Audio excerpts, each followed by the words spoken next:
Hey, my friend, welcome back to Leadership in a Nutshell, where we're cracking the code of the driven mind like you and I have. So thank you for being here with me. Episode number 12, where we're wondering about this. Right game, wrong equipment? That's the question today. Sometimes we end up playing a game that we're not well equipped to play.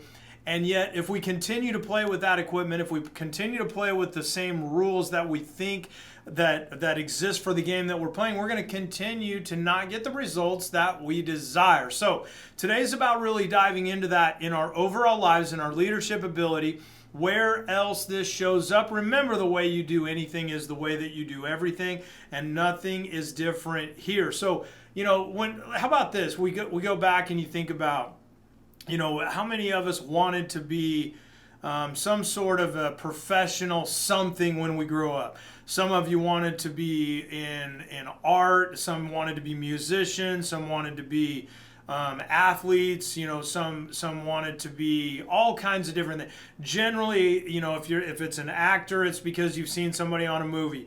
If it's an artist, meaning a rock band or something like that, in music, art, I'll say, sometimes that had something to do. For me, I wanted to be a professional baseball player.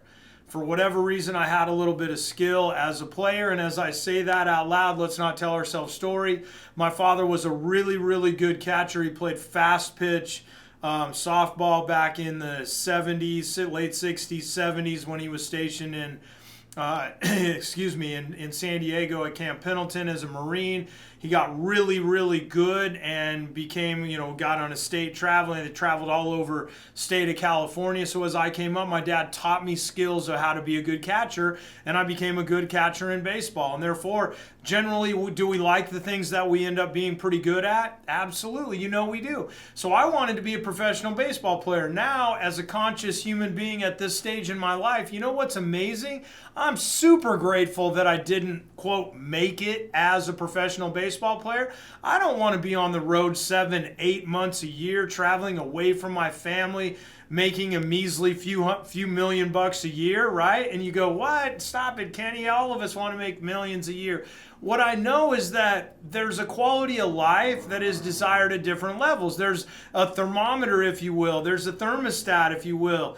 There's different things that create what you want in your life. For me, probably why I never became a professional baseball player, I didn't take it serious enough.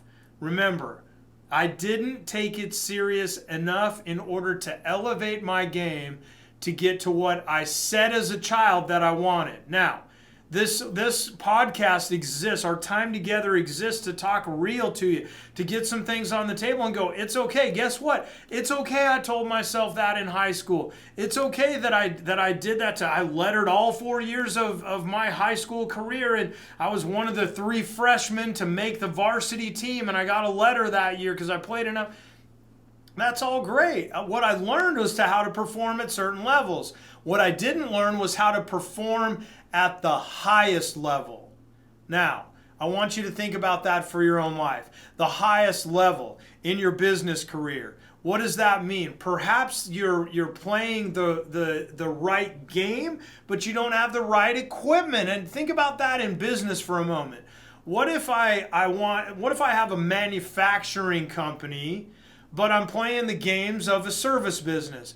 What if I own a fast food restaurant, but I'm playing the same game that a high-end steakhouse plays?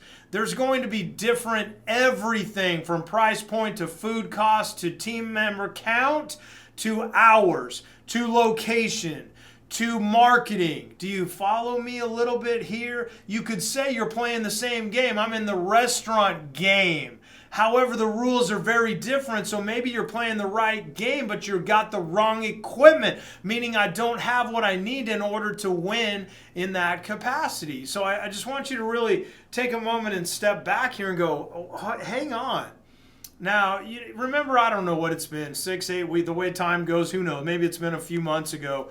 Now, The Last Dance came out, a little documentary series on on the Chicago Bulls the last year that they won their 6th championship with Michael Jordan and Scottie Pippen and those guys and whatever. And if you're not into sports, stick with me, because this is applicable in chess. This is if you're playing chess and all you have are checkers, you're not going to be very successful, right? When we could take a step back into all these different things.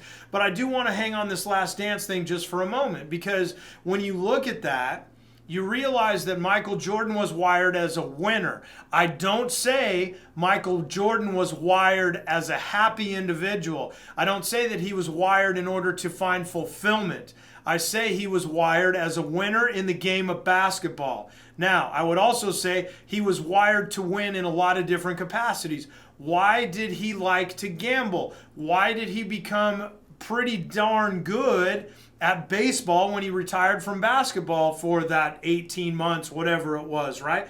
Certain people go, this is what it takes to win. What happened? When Jordan quit basketball, he had to completely change his regime for working out. Sure, he brought his personal trainer with him, but all of a sudden they said, it takes a different body, it takes different conditioning, it takes different rules of the game, if you will, to win at baseball than it does basketball. Jordan was smart enough to know what it takes to win at a particular game. He knew what equipment you needed to show up in order to win. Now, was he going to be the greatest baseball player of all time?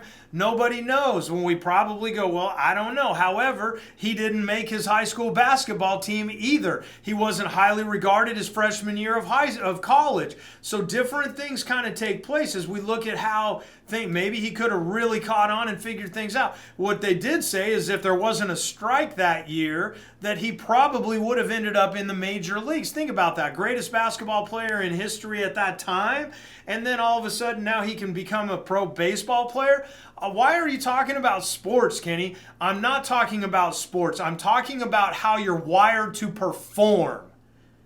And as a business leader, as a leader in your church, as a leader in your community, as a leader in your family, wherever you're joining us, listening today, listening to this podcast, listening to this time together, I want you to realize that it takes a winning mindset to accomplish what you want.